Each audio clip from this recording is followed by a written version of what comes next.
Hiya! Welcome to this, my 65th episode of VideoFuzzy. I'm your host, Terry J. Aman, sifting my basket of media memories, and in this installment, titled Burying Bones, I dig into a fourth season episode of Bones. I react to a couple fun films I've encountered recently, and I take a deep dive into Jason Segel's Dispatches from Elsewhere. All that, and a look at NBC's Council of Dads. Welcome to the show. He doesn't have that on video, does he? We'll find it together on VideoFuzzy.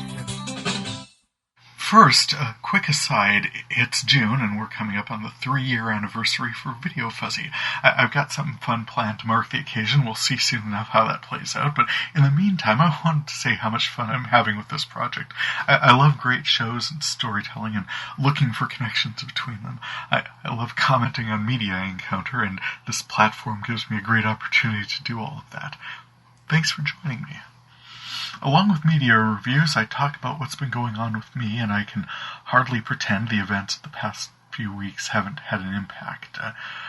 I'm astonished at how difficult it is to write this sentence. Obviously, racism in any form is repugnant. I grieve the loss of life. I grieve the loss of security. Mostly, I condemn the filters that contribute to a lack of common purpose and sentiments, that disconnect from our fellow citizens. There's an undeniable lack of trust, division bred in us-them, zero-sum scenarios playing out, get him before he gets me, etc. Whatever you define as the source of these divisions, it is way past time to examine them, how valid they are, explore motivations, why so much energy is being spent to keep us divided in the first place. Black lives absolutely matter, and it is going to take all of us, every single one of us, working hard to make sure that justice in this society works for every single one of us. As Sondheim pointed out, no one is alone, suggesting connection is a significant part of our common experience. When we reach out, seek out, listen for commonalities in the experiences of others, we get a better context for our own place in the world, a better understanding, and stronger communities. Sitting here, I don't have a roadmap for that. I have my own biases and trust issues, generally against insular, unexamined privilege, as well as just mean, greedy, and stupid. A lot of judgy in my worldview, not gonna lie, and probably just as hard to overcome as anyone else's, since I'm not gonna look at, say, someone's racist post and figure out how to meet them halfway.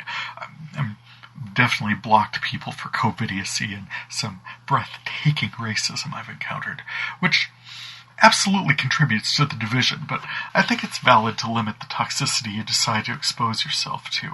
We're all different people. We're all going to have different opinions shaped by different life experiences, and we won't always be able to know everyone's motivations.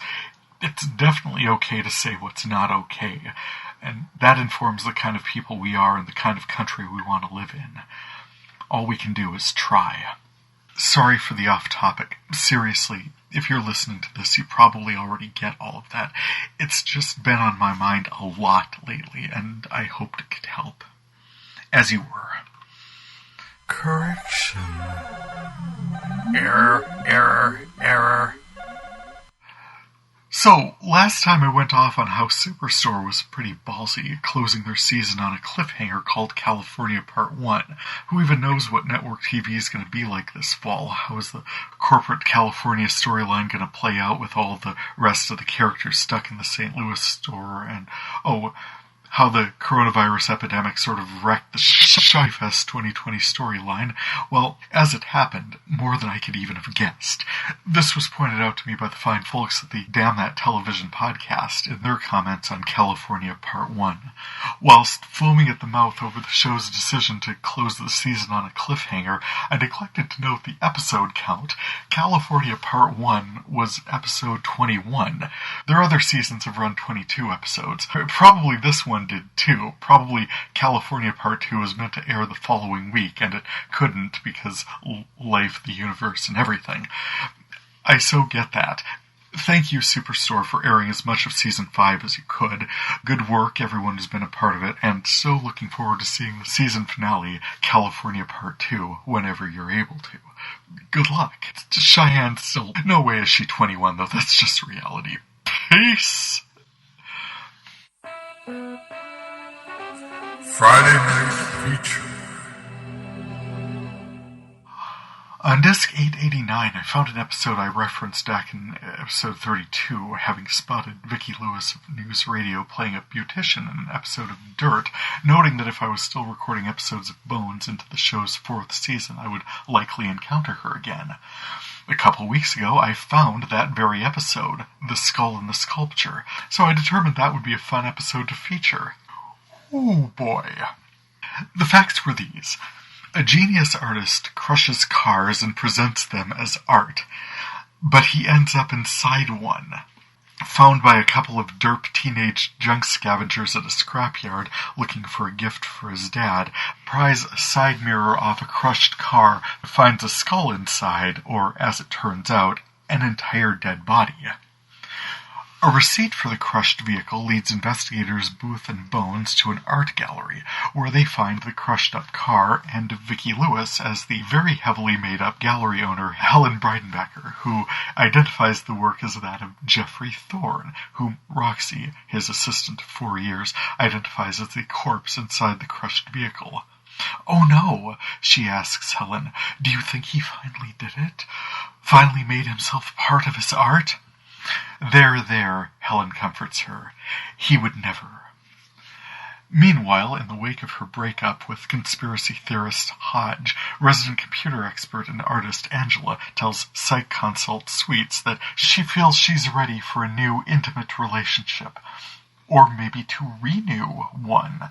Tiny little world, Angela actually dated late car-crushing artist Jeffrey's assistant Roxy when they were in college. Booth's lines of inquiry track to Roxy, named beneficiary in Thorne's will for an estate worth over $1 million. He suspects she's a love interest, but learns she's a lesbian. Thorne's crushed car statue collaborator James LaPaglia as Anton DeLuca, or James DeLuca as Anton LaPaglia, or Tony Danza as Donatello Carabuccia. Oh, no, we knew that last one wasn't real. Danza only ever plays guys named Tony. Oh! Anyway, DeLuca is this endless source of red herrings. He hated Thorne, he worked with Thorne, he called him out on his subpar work. Let me tell you something. This is Anton DeLuca here. Jeffrey's hermetic aestheticism was choked with tawdry pastiche. "Hey, get a load of Michael D'Angelo over here. I got your Da Vinci hanging." Later, when Angela... Hey, yo, Angela! Just to reiterate, Judith Light is an American treasure. But yeah, after Angela Montenegro, a member of the FBI investigative team, meets up with Roxy at her studio to talk about art, she's hit with an inspiration. She can scan the crushed car. If she scans it, then enhances the skeletal remains inside, then she can uncrush the skeleton. Her computer, the Angelator, then simulated a cube of iron blowing back up into a car shape like a balloon, tracing the movement of Thorne's corpse inside it. In so doing, she discovers an 89th bone fracture, which, according to her analysis, couldn't be attributed to the action of the car crusher. Car-crushing sculptor Jeffrey Thorne was therefore murdered with a fire axe to the back of the head, actually at the gallery. Booth wants DeLuca for the murder, but Angela notices that DeLuca is responsible for painting Thorne's sculptures, so whatever he thinks of him personally, he's got zero motive. Roxy's somehow in the clear at this point, too, but the team discovers someone has been taking super expensive, super experimental anti-cancer drugs, which Brennan realizes cause skin discoloration and realizes the culprit is heavily made-up gallery owner Helen Breidenbecker. She wipes away her makeup and, indeed, her skin is discolored. She'd murdered Jeffrey with a cynical eye toward selling his artwork and making a fortune. She'd taken a fire axe to the back of his head, rolled his dead and bleeding body to the loading dock, and wrestled him into the trunk, driving the car to be crushed, then ordering the cube be delivered to the museum. Before I go any further, I need to point out that I love Vicki Lewis. I have for always. Whatever I feel about this episode, she does a good job with what she's given to do. Her first line describes the artist. Jeffrey's work is a brilliant examination of consumerism and the destruction of the soul. She later gets after Brennan for solving the case, her murdering Jeffrey to make his art more valuable. He was always an artist, she said. He'd hate to be remembered as just a murder victim. Booth points out that he might prefer to have remained alive. Yeah, well, so would I, she said. I guess nobody gets what they want. But yeah, I do have so many questions. When the car was dropped off at the scrapyard, did no one take receipt of it? That whole line of inquiry went unexplored. Yeah, some crazy fancy-ass geisha lady dropped it off. Blood everywhere, a real piece of work. Episode would have been about 5 minutes long, this including the opening segment where the two ne'er-do-wells are breaking into the scrapyard for car parts, prying side mirrors from crushed vehicles with a flathead screwdriver and finding exposed skulls, despite the dead body just having been tossed into the trunk. And where'd all his skin go? And into what configuration could the car possibly have been crushed to make that topologically possible? Who called this into the authorities? The thieves in the scrapyard who screamed and ran? How did they have access to this vehicle? And then, how and when did it get to the museum? And, yeah, after having driven it there, how did Helen get back, for that matter? Midnight taxi service at a DC scrapyard?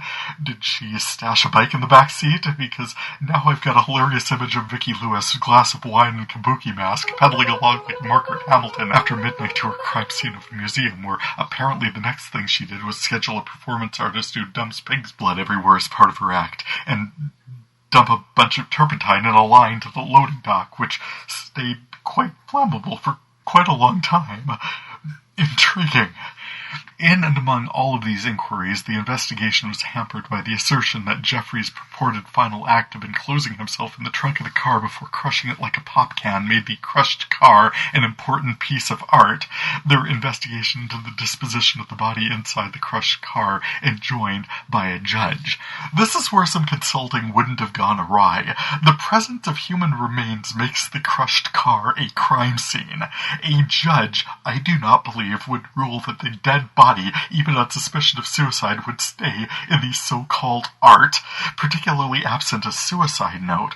Oh, the investigators determined he was on a cocktail of psychoactive drugs, nothing more reasonable than he'd hop in the trunk without telling anyone. Goodbye, weary world. Sure sounds like an artist planning to express his terminal opus.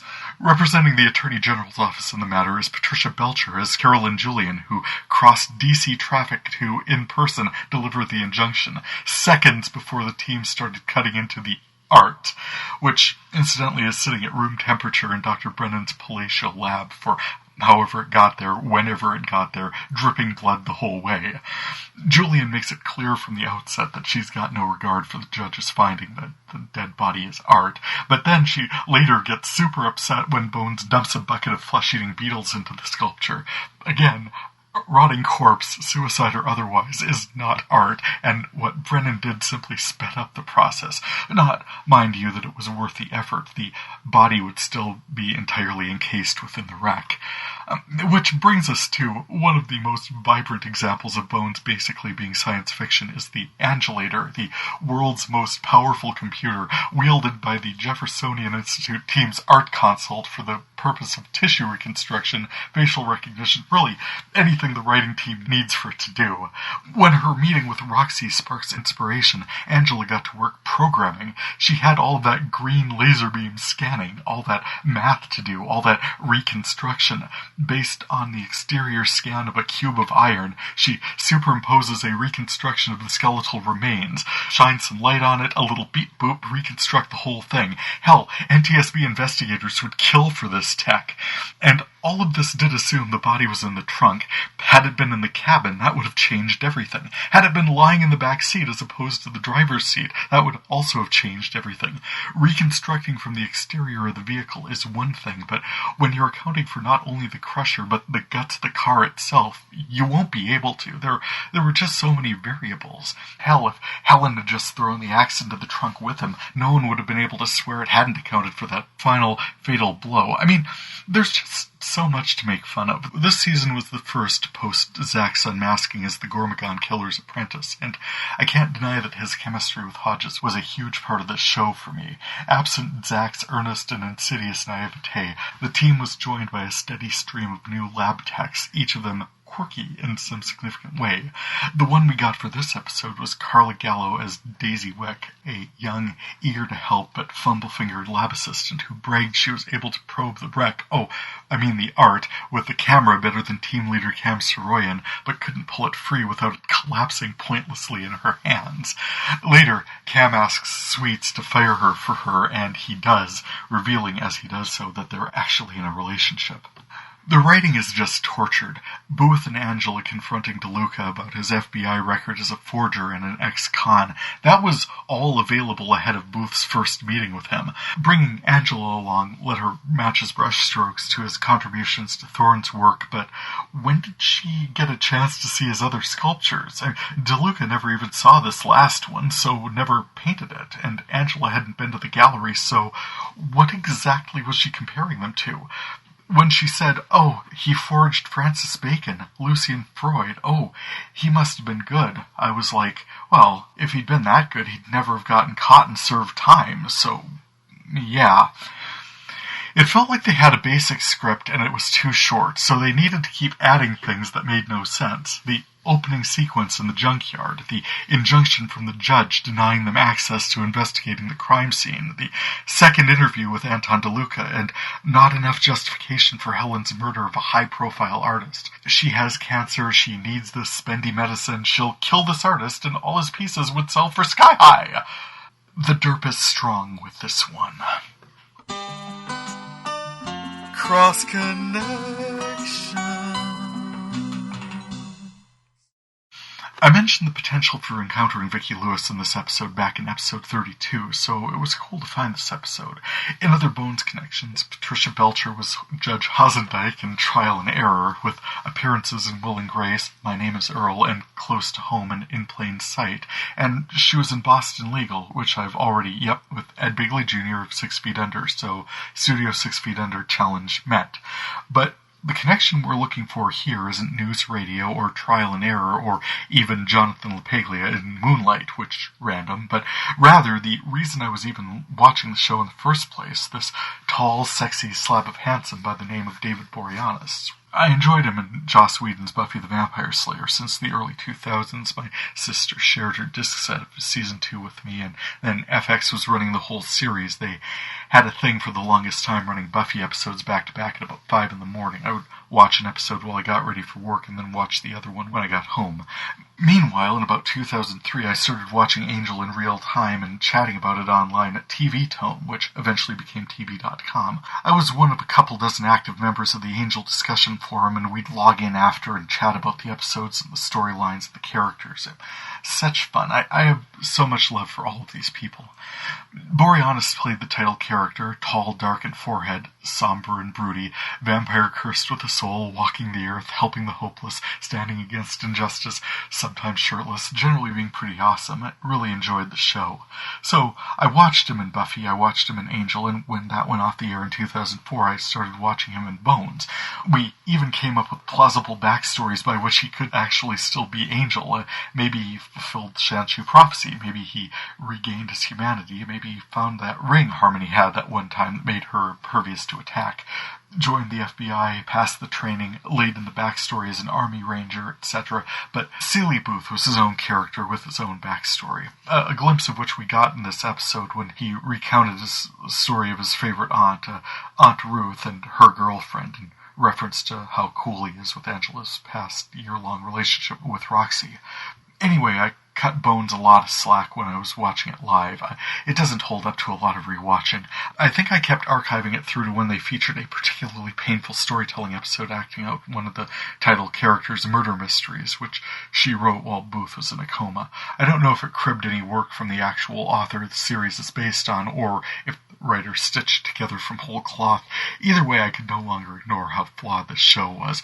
Despite how awesome David Boreanaz is, despite the occasional Whedonverse cameos like Adam Baldwin or Gina Torres, the show was on Fox, but it played exactly like any CBS crime procedural. The show became insufferable.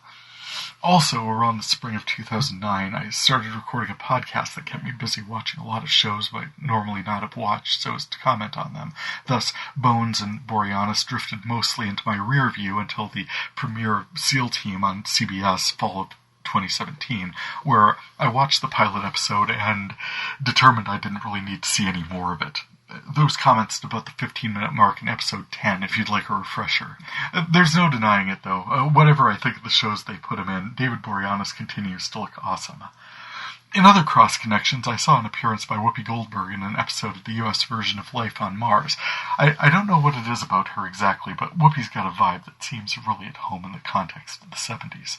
Also, and this I found so cool, I spotted Rich Sommer in an episode of The Office. Rich Sommer stood out as the TV advertising guy in Mad Men, so it was cool to see him in a contemporary setting. And I found the episode that introduced Tony Hale as an efficiency consultant on Chuck looked like it might have been worth a feature, actually. A Chuck versus Tom Sawyer, something about defusing bombs by playing video games and listening to Rush. I'm intrigued. But finally, a thing happened while I was tracking down information for something else, but I saw where Jewel Staite, Kaylee from Firefly, appeared in 7th season episode of Supernatural as, get this, her character's name was Amy Pond. Karen Gillan had been playing a character named Amy Pond on Doctor Who for at least a year by this point, so it was an interesting coincidence. I checked, and I did have this episode, The Girl Next Door, on disc X029 in my current collection, so I pulled it up and recalled what was going on in that episode. Sam seeking to protect Kitsune out of a sense of loyalty, and Dean targeting her, setting up a vengeance scenario with her young son.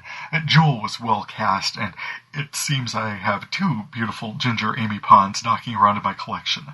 Sweet.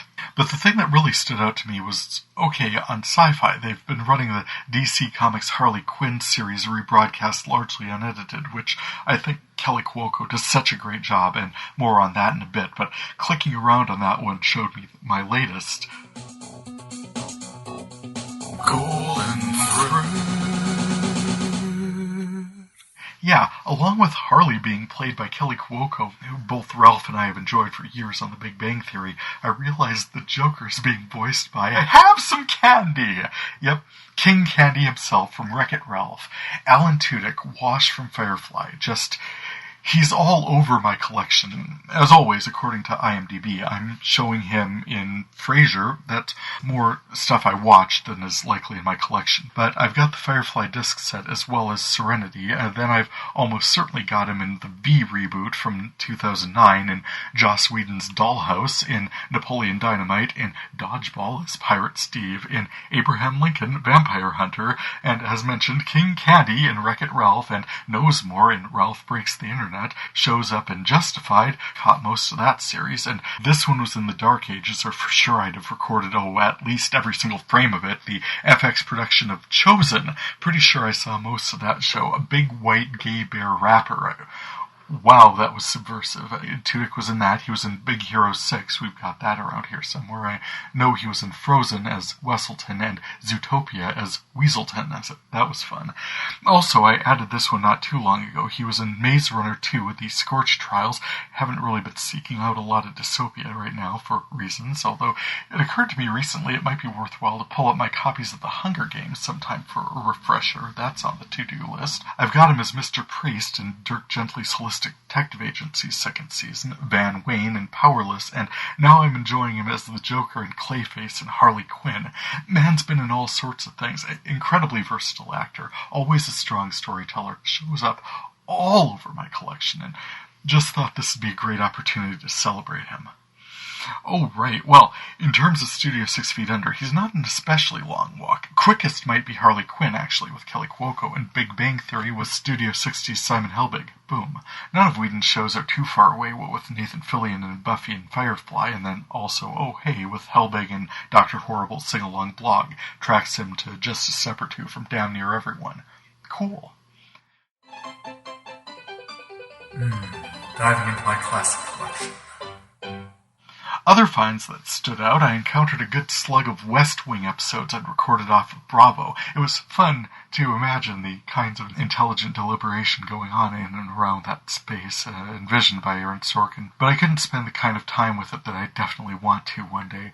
I encountered the episode that introduced Will Bailey, played by Josh Malina, who's himself something of a golden thread through my collection, and I got the seminal live network broadcast of The Debate, a strong entry in that body of work. Finally, on Disc 889, I found most of a 2002 documentary reaction to the series by governmental figures commenting on the show. I knew it existed, and I figured I'd seen it at some point or another, but it's so cool it resurfaced, and I can check it out any time. Fun find. Skipping right past the Trouble with Tribbles entry on Sanctuary, where hordes of small, cuddly, and occasionally visible Tortuga with no apparent means of locomotion take over the castle. Well, that was cute. I also found the debut appearance of the E-Trade baby. I always found him to be quite engaging. I found him on Disc 891. And I encountered the second season finale of Mad Men, Meditations in an Emergency, which I thought was pretty cool. We had Betty contemplating abortion following news of her pregnancy. Don finally returns from California to deal with the murder. He hadn't signed off on it, so he wasn't bound by it, and he used his leverage to boot the infinitely presumptive President Duck out a 12th-story window, which was a joy to behold. This character, the reduced circumstances of his upbringing, taught him to think on his feet and turn any given situation to his advantage. I know it's all fiction and the lines are written for him ahead of time, but it's just so much fun watching Jon Hamm lay the kind of waste, devastation, and smack down upon people who deserve it, and then to watch him use these powers for good instead of evil, writing a long letter begging forgiveness and understanding to reconcile with Betty, which she accepts and puts aside the termination of her pregnancy. Oh, I mentioned Life on Mars up there. I found one on Disc 895, My Maharishi is Bigger Than Your Maharishi. The episode closed, as many of them did through this era, with an invite to log on abc.com and listen to this song or that. This one highlighted the music video for Ground Zero by Chris Cornell, and I never checked it out at the time, but one difference between now and then was that Cornell has since passed on. So I thought I'd check it out. The link clicked me to an audio track on Spotify rather than a video link on abc.com, which is not too surprising given the internet certainly would have moved a few things around since the episode aired in 2008.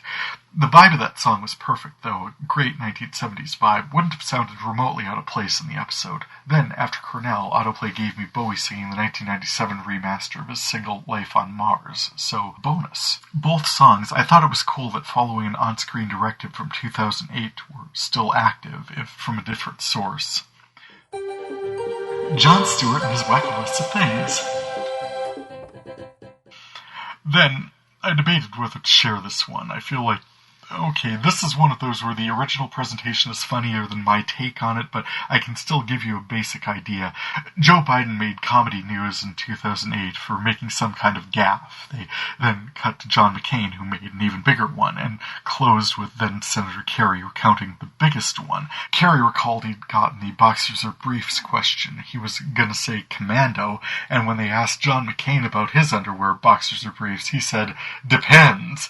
Asked later about his response, Senator Kerry got so hopelessly lost in the weeds it became too embarrassing to even track him anymore, so as to send out a search party. Suffice it to say, he ruined the joke by over-explaining it, and anything beyond "it's a brand of adult diapers" is over-explaining. So, in the spirit of Gaffin, Jon Stewart celebrated the release of a new comedy CD, John Kerry Ruins Your Favorite Jokes, with such hits as "Dolly Parton's breasts prevent her from seeing her shoes," "Yo mama's so fat, well, in fact, I've never met the woman. I felt one way of rankling you would be by insulting her.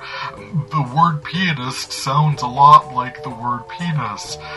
The idea of the Polish Navy installing a screen door on a submarine is absurd. A trio of clergymen enter a bar which opens the potential for observational humor. Knock, knock, but no, I never intended for you to open an actual door. Knock, knock, interrupting cow variant. Pope Kennedy Nixon on a lifeboat, which is not a thing that happened in historical fact. 20 questions, and no, the answer is not my mother's butt. You've never met the woman, how dare you? Oh, I see what you're doing there. Well played. Yeah, in the episode they ran most of that abbreviated as a scroll over snippet samples of Kerry over-explaining jokes, but in that even this is ruining the joke, take my word for it, this has been Jon Stewart of The Daily Show and his wacky list of things. Quick aside, this episode marks the first entry in this new approach of new episodes every 25 discs or so this cataloging effort brings me to disc 900. We'll see if I can keep to that schedule. For sure, happy to find the shows that I found. On disc 897, I found a 12th season episode of South Park called Pandemic that sort of touched on a lot of the societal forces we've been witnessing playing out lately. As I finished recording that one and clicked over to watch the second installment of David Alan Grier's Chocolate News, I see where I recorded some of my clicking around on the search grid of my DVR at the time. Just weird to watch 2008 me clicking around for something to watch. Wild. VideoFuzzy at the movies. Before I jump into my current collection, I wanted to note a couple of significant additions to my media collection I've only recently been able to view. Last time I mentioned watching The Room, so I'd be able to watch The Disaster Artist, James Franco's adaptation of Greg Sestera's and Tom Bissell's 2013 Now It Can Be Told book, My Life Inside the Room, the greatest bad movie ever made. That film actually featured The Room star Tommy Wiseau briefly at the end. I have to say, watching through fingers covering my eyes at times, but the entire experience was worth it. Not gonna lie, I found The Room to be disturbing, yes, bad in ways that when I saw The Disaster Artist became unforgivable, and no, there's no redemption. There's no, oh, now I see moments. The Disaster Artist totally piles on. But I've also watched Ed Wood, and as I mentioned before, I just watched his Bride of the Monster through the lens of Mystery Science Theater 3000, and I admit I'm fascinated by these attempts to humanize the otherwise outlandish. So between the two movies, The Room and Disaster Artist, absolutely that's 5 hours I'm never getting back. But having watched The Disaster Artist, I feel they all became somewhat more valuable, like something had been recovered in the experience. Oh, but not Bride of the Monster, though. That was simply a poor use of time in the making and the viewing, and no getting around that at all. Better was Joaquin Phoenix in Joker, which I felt was a brilliant, if deeply troubling examination of mental health in this nation, while a fantastic creation unto itself. Arthur Fleck is just a guy. His bedridden mother, erstwhile employee of Wayne Enterprises, feels like there's such a strong potential he might be a bastard son of Thomas Wayne. Well, things you find out when you're living your life as a clown, always this grand opportunity just waiting for him. Appearance on the Gotham-based talk show, The Murray Franklin Show. He thinks maybe a stand-up routine would get him a slot. Well, he does a live set at the Chuckle Hut or whatever, a scrap of which makes it onto the air, and careful what you wish for, Gotham by popular demand gets him on Murray's radar. During all this, Fleck has been forced off his meds, he's lost his public assistance counseling, he's been attacked, mugged, he's been fired, and gotta say, throw in some mental illness. As origin stories go, it's decidedly credible. Absolutely fantastic production. Well done, everyone. Finally, I received a belated birthday present from Ralph, my Knives Out DVD. I celebrated my viewing of that 2019 Daniel Craig, Ana de Armas, Jamie Lee Curtis, Christopher Plummer film in episode 59 of this podcast, and a couple weeks ago Ralph and I were able to view it together at home. Now, I'm not going to go into a lot more detail than that here, because half a year later I still consider it to be the best movie I've ever seen. No lie for plot structure, setting, casting, reveals, story development, suspense. Seriously, this was one of the first films I've seen in a long, long time where suspense wasn't simply Bernadette Peters out in the audience somewhere murmuring, "Nothing is happening." Easily the best film I've ever seen in my life, and now that it's in my collection, I'm just so happy. Oh, and speaking of which, it's a surprisingly difficult film to track through Studio 6 Feet Under given the names involved. I'm certain I've tracked Daniel Craig through Judi Dench, or Jamie Lee Curtis, or heavens, Christopher Plummer, or even Frank Oz remains a puzzle, but I do have Michael Shannon with Cameron Manheim in the Paramount miniseries Waco, who I can track to The Practice with Ed Begley Jr. of 6 Feet Under. Feels like with the cast involved there's a closer link I'm just not finding offhand, but that'll hold for now. Thank you, Ralph.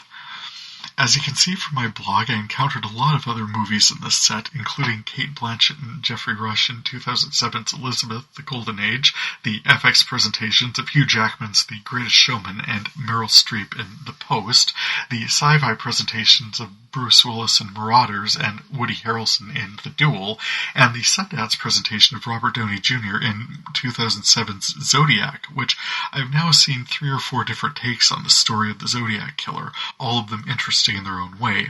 I also watched the FX presentations of Maze Runner 3, The Death Cure, completing that series in my collection, John Boyega in Pacific Rim Uprising, and J. Law in Red Sparrow, all from 2018, and A.K.A. Jane Roe, the 2020 documentary on the late Norma McCorvey and her role in the landmark Supreme Court decision Roe v. Wade in 1973, and one of the most significant power struggles in modern history, women's autonomies over their own bodies and their own pregnancies.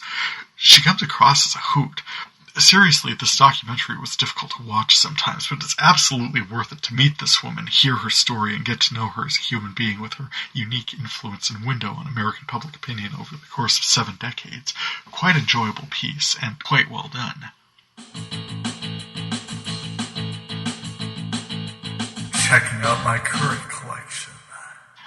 To start with, Motherland, Fort Salem, the series envisions an alternate timeline wherein the nascent United States allied with witches rather than burning, hanging, building a bridge out of, or otherwise killing them. The Salem Accords brought these witches into American wars, and the nation benefited from their power. In the world of the show, young witches are conscripted to service, their powers developed and weaponized for the protection of the nation. Such is the conflict they're facing now. The Spree, a guerrilla operation organized to, it would appear, draw the military's attention to the rise of a rival anarchist group through public demonstrations, killing and endangering civilians. At least one of the witches, a General Adler, is more than 2 centuries old. She draws on the life forces of her advisors to stay alive. She's quite powerful and recognizes the anarchists as a group she helped wipe out 150 years ago. That thing about the corrupting influence of power, that's kind of happened with her.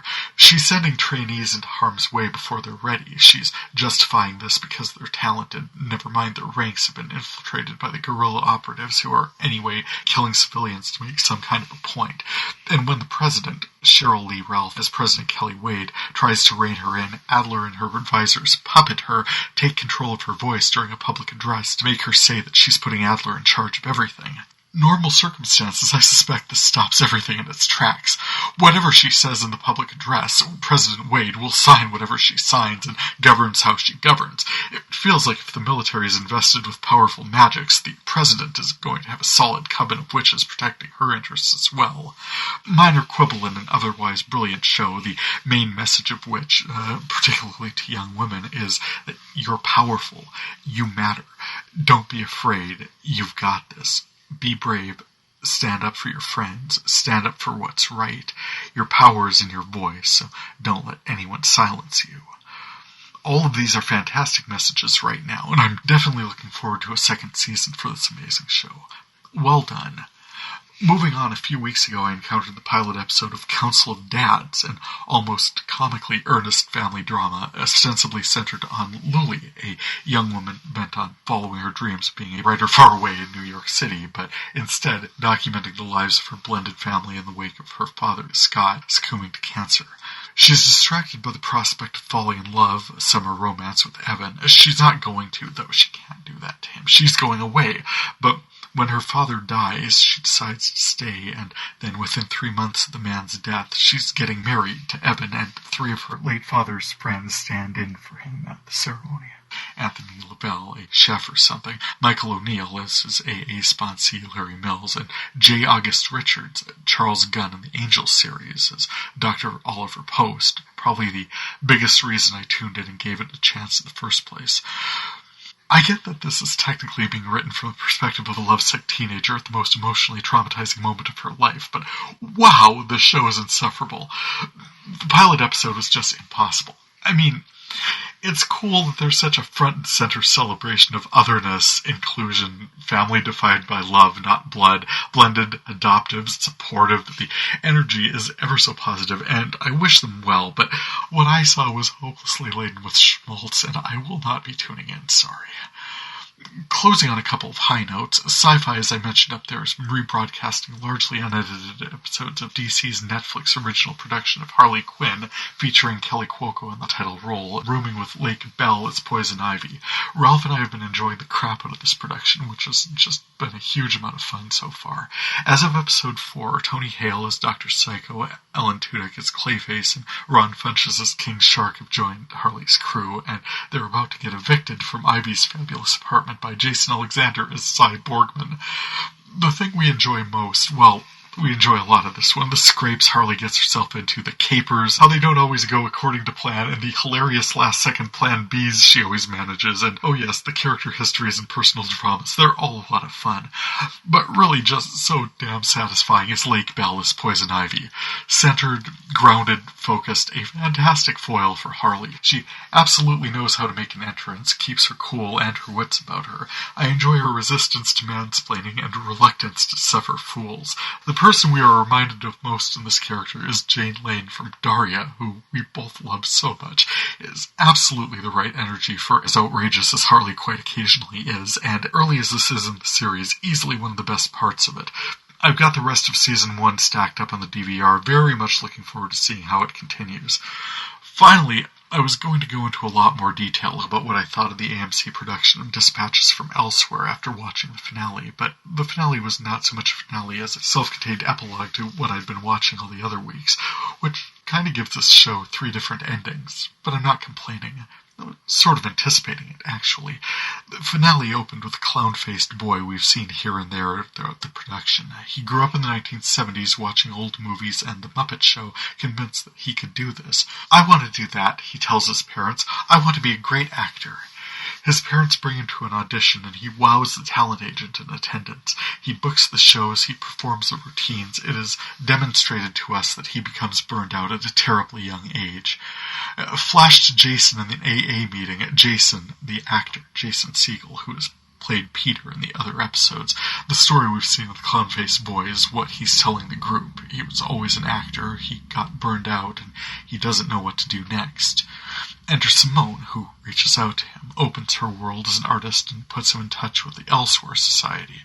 He follows the instructions and has a series of weird experiences involving a hidden diner, dancing furries, a key frozen in a ball of ice, and a video game on the roof of a tall building. He encounters Janice, Sally Field as Janice, who talks to him about his lack of direction. She helps him realize the only thing he needs to know is what to do next, and that is up to him. This sparks some inspiration for him. His next meeting with Simone at her Silo Gallery apartment, she helps him realize what he enjoys doing is creating things, and guides him to the realization that what he most enjoys are spooky and surprises.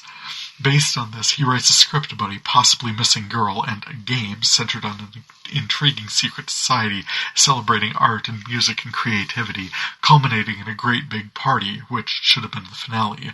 But Peter and Simone pursued a relationship, and Fredwin, the other member of their group, Fredwin, just could not let the game go, and they tracked down the creator, and then, in the finale, the clown-faced boy turned out to be Jason, the actor who played Peter. Jason and Simone decided the series needed some work, so Jason returned home and confronted his inner child, the clown-faced boy, who got mad at him for being so self-involved. "Nobody made you get on stage or forced you to do anything," he scolds. "Let me go already. You're responsible for your own life and your own choices and your own happiness. Call me if you ever make another Muppet movie. Till then, I am out of here." Jason reworks the ending and takes it to Fredwin, played by Andre Benjamin. Andre 3000 of Outcast. I not realized that. He says he likes the show. It's interesting and strange and hopeful and sad, but sad in a way I like, he says. It's like Fight Club on acid by someone who likes life, he says. But why do you want to do it? Why is this important to you? Jason responds, "I used to think that I could do anything, and then I lost that part of myself. So I went on this search, and I didn't always know what I was looking for, or even why exactly. I don't know if I found myself again, or if this is something new, but I want to write about it. Also, I just think the whole thing is fun and weird and dark and hilarious. I want it to be all those things, because I am all those things. This experience helped me to remember that, and I just think it might be helpful for anyone who is as confused as I was. I think that maybe underneath all our stuff, we're just not nearly as different as we choose to believe. Maybe I am Jason and I am you. The end. There are a couple of codas to the production. One of them, Jason turns to the camera as it pulls out, and we see the full cast and crew of the production. There's some commentary from the narrator character, Octavio, assuring us, "If there is one thing I hope you have learned from our time together, my friends, is that you, and only you, are you." The screen then flashes to a dozen cell phone recordings from fans of the show introducing themselves as themselves, declaring that they are me, the viewer. I thought that was a lot of fun. I actually thought this whole series has been a lot of fun. This short-run episodic, the opening titles, the set pieces, the artistry, all evocative of something historic, Art Deco perhaps, highly stylized, from the Nickelodeon stereoscope to the Trompe-l'oeil pieces in Fish Market Square to Clara's giant art installations and the Mum-and-Shot-style games the participants took part in. It was all a show, inspired to whatever extent by experiences Jason had with practical, organized, shared experience, free cell phone flash mob experiences, that sort of thing. It was fun to watch people participating in these experiences, trying to figure them out, finding storylines that tied up slightly less neatly than they could have, leading our heroes deeper and deeper into the game, concluding with, well, that's what we have, our common humanity. Octavio returns in the end to close with the final thought. "It seems to me that our story taught us that change lies not in a game, or a missing girl, or a clown-faced boy. Change comes when we find one another, for once we have found each other, the energy of our collective spirits can take flight, and the world around us begins to change. We are so convinced of our separateness, but what lies within us is all drawn from the same source. There is no you, there is no me, there is only we." This seems like it would be a fantastic note to close on, so I will. As always, thank you so much for checking out my video cataloging project. You can check out my catalog listing along with audio links at VideoFuzzy.blogspot.com, past episodes of Apple Podcasts. Feedback is always appreciated. You can contact me through my blog or podcast sites, via email, or through my VideoFuzzy page on Facebook, or you can follow me at TJVideoFuzzy on Twitter. For VideoFuzzy, I'm Terry J. Aman. Happy viewing. It might be amazing, it might just be silly. We'll find out for sure the next video, Fuzzy.